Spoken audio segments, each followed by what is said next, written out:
I really need to start writing scripts for this stuff because I cannot talk off the top of my head.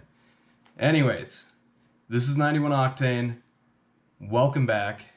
And I say welcome back because I actually did make 2 videos about a year and a half ago. Had planned for a lot more.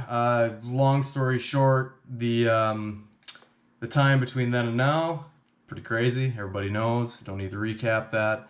But yeah, so I had a BMW project. I wanted to make this channel about cars and car projects and whatnot. And I do want to get back to that. Unfortunately, that BMW went bye-bye. And so we're going to have to start on some new stuff. I have a little project here today. I also kind of just wanted to talk to everybody, get back into making videos again. And I got like 10 subscribers, which you guys are going to be like the real OGs if I ever get more than that. But we're going to start off making a couple of small videos here, see how that goes. I'd like to get it back into a car project. I'm hoping maybe even like early summer. We'll see how that goes. Anyways, yeah, let's just start going over what I got going on here. I'll spin you guys around. And for our first project on the channel restart, this is going to be just a little thing. I got myself one of these little 2-stroke bicycle engines. With this 2-stroke bicycle engine, the reason I'm kicking it off with this is because, well, I actually had it laying around. This is not the first one of these I've done. I've actually done, well, technically 2 other of these. The first one, I rode it around a little bit, drove it back from where I was working, and it got snowed on and snowstorm through Kansas, and it got rusty right away. So that one was shot. Made another one. That one was really cool. Ended up actually, though, trading that off for some other stuff a long time ago. So this will be my 3rd one of these. I think they're really kind of neat. At the time I bought this, about like 2 years ago, these were like 120 bucks a piece. I think they've jumped up a little bit now. Honestly, I haven't looked. And then for the bicycle, I've just got, you know, Walmart special. But you know it's the best one you can buy from Walmart because it says Mongoose on it, which, you know, even though I know nothing about bike brands, anything named after an animal which literally kills like snakes and stuff, it's got to be pretty good. As you can see, I've actually kind of already got a head start on this one because, again, I've had this sitting around for a while. So on the back here, I've already got the sprocket put on this wheel. It's kind of one of the main chores when you do these because you got to be really careful that you don't stretch these wires here and pull them out of alignment when you tighten this, because they'll, if you get in the wrong spot right here on the wheel, it'll actually pull these out and kind of bend them out of shape. So you got to be really careful when you're tightening those. But I'll just throw it out there right now. I'm actually not trying to make this into a step-by-step kind of video. This is just going to be a quick little project we're going to get running. I actually bought a couple of goodies. Got this $25 upgrade banana hammock, expansion chambered, sweet little muffler. This engine here, already going to be better than the one I had before because it's got a really nice and shiny $20, $30, whatever it was, high compression head. Gonna make all the horsepower with that. Pretty much everything else is standard with these kits. These rubber mounts I don't think are standard, but they don't fit anyways.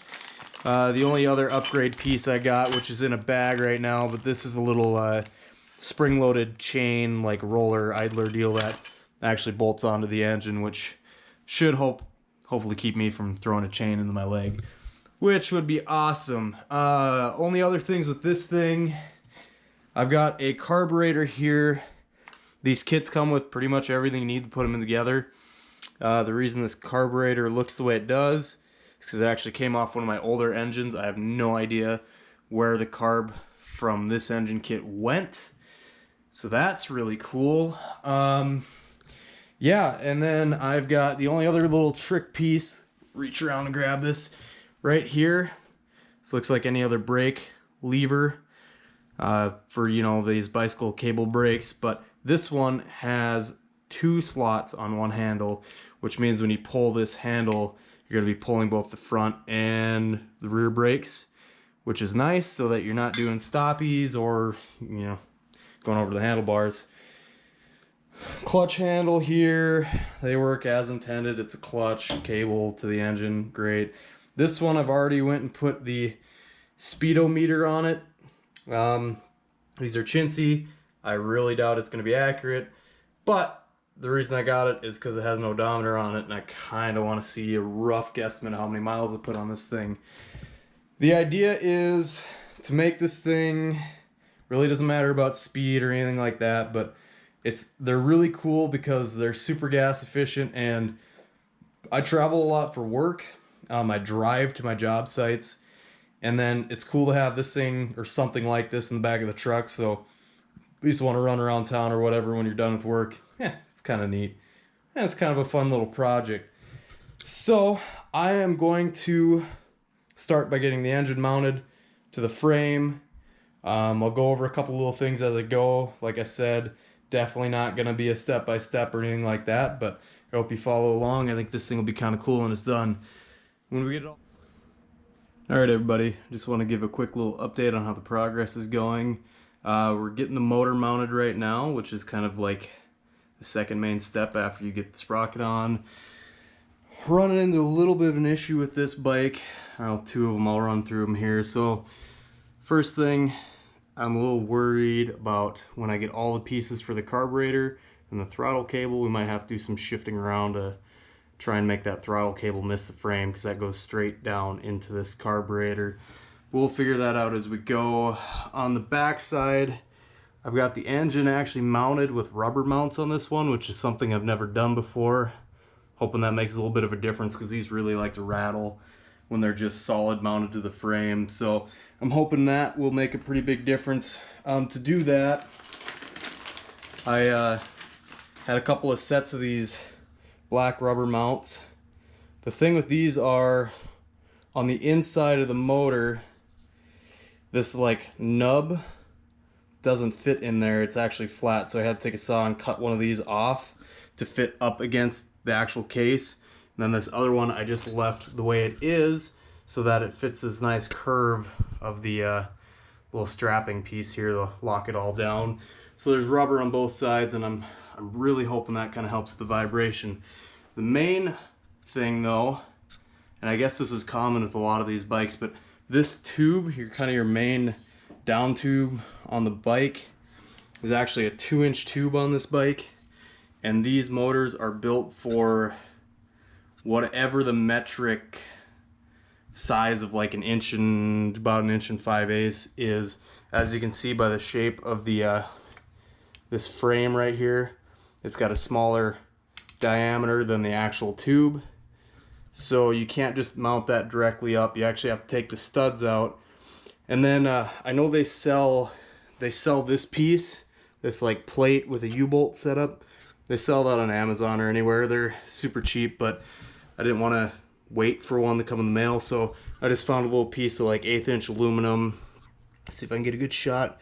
Like 1/8 inch aluminum, cut it down, went to a hardware store, bought a U-bolt.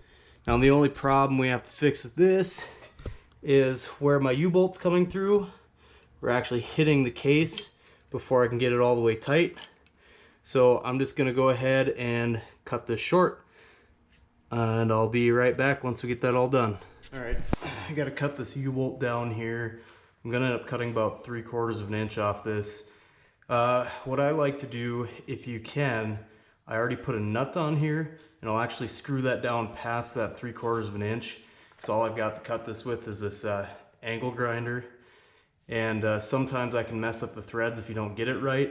So if you put the nut on first, after you cut it, you can just unscrew this and it will kind of clean up the threads in reverse as you're coming off, which is nice. So that way you can make sure you can get the nut on and off again. So with that, we'll go ahead and cut this real quick.